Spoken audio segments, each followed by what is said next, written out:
নমস্কাৰ বন্ধু বান্ধৱীসকল, আজি মোৰ থাম্বনেইলটো চাই গম পাইছে যে লাখপতি বাইদেউৰ 10,000 টকাৰ লিষ্টত নাম নাথাকিলে কি টকাটো লাভ নকৰে নেকি?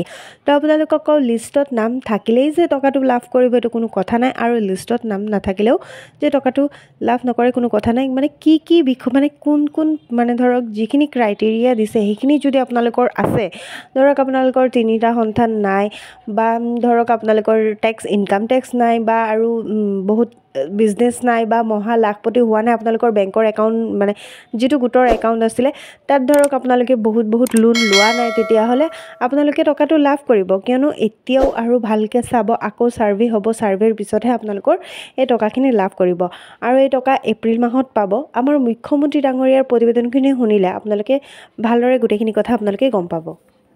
আমাৰ ৰাজ্যৰ আত্মসহায়ক গোটৰ সদস্যসকলক আমি 4 লানি ছাৰ্ভে কৰাৰ পিছত, কাৰোবাৰ 3টা সন্তানত আছে নে তাতকৈ বেছি আছে, বিভিন্ন ছাৰ্ভে কৰাৰ পিছত আমি 31 লাখ মহিলা প্ৰথম পৰ্যায়ত এই আঁচনিখনৰ বাবে উপযুক্ত বুলি আমি ইনফৰমেশ্যন বা আমি তথ্য কালেক্ট কৰিছোঁ।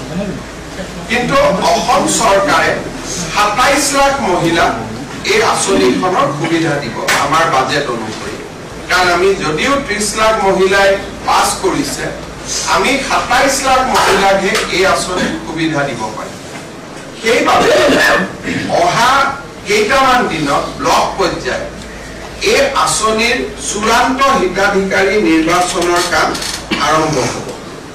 কেবিনেটে সিদ্ধান্ত গ্ৰহণ কৰিছে যে যিসকল মন্ত্ৰী, বিধায়ক, প্ৰাক্তন বিধায়কৰ পৰিয়াল, তেওঁলোকে এই আঁচনিখনৰ সুবিধা নাপাব। দ্বিতীয়তে, যিসকল ৰাজপত্ৰিত বিষয়া, gazetted class 1 and class 2 officer, তেওঁলোকৰ পৰিয়ালেও এই আঁচনিৰ সুবিধা নাপাব। যিসকলৰ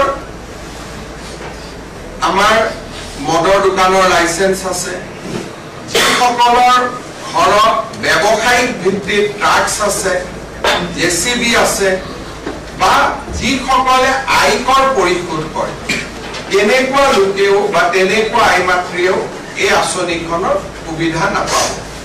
আৰু যিসকল আই মাতৃ মহালাখপতি হৈছে, তেওঁলোকক আমি এখন সুকীয়াকৈ আঁচনি দিম। যিহেতু অলৰেডি তেওঁলোকে বেংকৰ পৰা লাখ টকা লোনেই ল'লে, গতিকে 10,000 টকা লোৱাত ইয়াৰ প্ৰয়োজন নাই।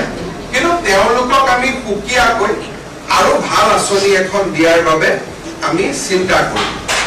এই ধৰণে আমি যিটো মহিলাসকলক 10,000 টকা দিয়াৰ ঘোষণা কৰিছিলোঁ, সেই আঁচনিখনক আমি চূড়ান্ত পৰ্যায়লৈ লৈ গৈছোঁ, আৰু আঁচনিখনৰ শুভ উদ্বোধন এপ্ৰিল মাহত আমি বিহালী সমষ্টিত কৰিবৰ বাবে সিদ্ধান্ত গ্ৰহণ কৰিছোঁ। অৰ্থাৎ প্ৰথম বিহালীৰ আই মাতৃসকলক এই টকা দি পেলাই এই আঁচনিখনৰ আমি শুভ উদ্বোধন কৰিম।